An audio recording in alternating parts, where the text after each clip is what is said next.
warkii oo dhan madaxweynaha jamhuuriyadda federaalka ah ee Soomaaliya mudane Xasan Sheekh Maxamuud oo haatan ku sugan dalka Talyaaniga ayaa waxa uu kulan la qaatay ra'iisul wasaaraha dalkaasi iyadoo dhinaca kalena dawladda Talyaaniga ay sheegtay inay si buuxda u taageeri doonto shacabka iyo xukuumadda Soomaaliya wariyaheena Cabdiraxmaan Xudayfi ayaa warkan ka soo diray magaalada Roma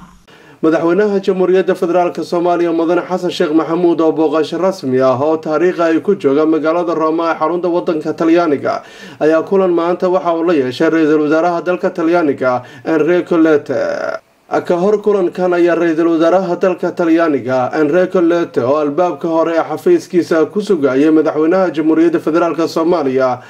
waxa ay salan sharaf si wada jir ah ay kaga qaateen ciidamada qalabka sida iyadoo kooxda baandada muusikadana ay halkaas ku garaaceen astaamaha labada dal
intaasi kadib madaxweynaha jamhuuriyadda federaalka Soomaaliya mudane Xasan Sheekh Maxamuud iyo ra'iisul wasaaraha dalka Talyaaniga Enrico Letta ayaa u gudbay qolka shirka waxaana madaxweynaha jamhuuriyadda federaalka Soomaaliya mudane Xasan Sheekh Maxamuud ku welinayay kulankan ra'iisul wasaare xigeen ahna wasiirka arrimaha dibadda Marwe Fawziya Yuusuf Xaaji Aadan wasiirka gaashaandhigga mudane Cabdixakiin Fiqi wasiirka qorsheynta iyo maaliyadda mudane Maxamuud Xasan Suleymaan wasiir dowlaha madaxtooyada Soomaaliya mudane Faarax Cabdulqaadir safiirka Soomaaliya dalka Talyaaniga Danjire Muuse Xasan iyo madax kale madaxweyne Xasan Sheekh Maxamuud iyo ra'iisul wasaare Letta ayaa kulankooda kaga wada hadlay doorka dawladda Talyaaniga ee ku aadan arrimaha Soomaaliya iyo sidii loo adkeyn lahaa xiriirka soo jireenka ah ee labada dal kulankaasi gaarka ah kadib ayaa waxa ay madaxweynaha iyo ra'iisul wasaaruhuba ay wada qabteen shir jaraa'id oo ay ku faahfaahinayeen kulankoodii maanta ugu horeyna ra'iisul wasaaraha dalka Talyaaniga ayaa sheegay in farxad gaar ah oo taariikhi ah u tahay in madaxweynaha Soomaaliya mudane Xasan Sheekh Maxamuud uu ku casuumo Roma waxaana uu sheegay in ay kaga wada hadleen kulankooda gaarka qodobo dhowr ah dhammaan qodobadii ay kaga wada hadleen ay si weyn isugu afgarteen ase yeeshee waxa uu ku celceliyay in dawladda Talyaaniga ay door muuqda ay ka ciyaari doonto dib u dhiska dalka Soomaaliya continuiamo a impegnarci perché la comunità internazionale sostenga il processo di sviluppo della Somalia e per questo motivo abbiamo deciso a margine della prossima sessione inaugurale dell'Assemblea Generale delle Nazioni Unite a New York di convocare e partecipare a una riunione con altri paesi insieme alle Nazioni Unite proprio per mantenere gli impegni e confermare gli impegni della comunità internazionale che pure in questo momento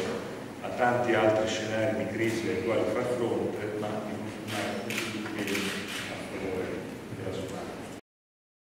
madaxweynaha jamhuuriyadda federaalka Soomaaliya mudane Xasan Sheekh Maxamuud ayaa isaguna sheegay in uu ku faraxsan yahay sida qiimaha badan leh ee ra'iisul wasaaraha dalka Talyaaniga ugu muujiyay taageerada ay la garab taagan yihiin Soomaaliya isagoo xusay in Italy iyo Soomaaliya ay ka dhaxayso xiriir taariikh aad u fog sidaas daraadeedna waxa uu madaxweyne Xasan Sheekh Maxamuud u sheegay iskaashiga iyo taageerada dawladda Talyaaniga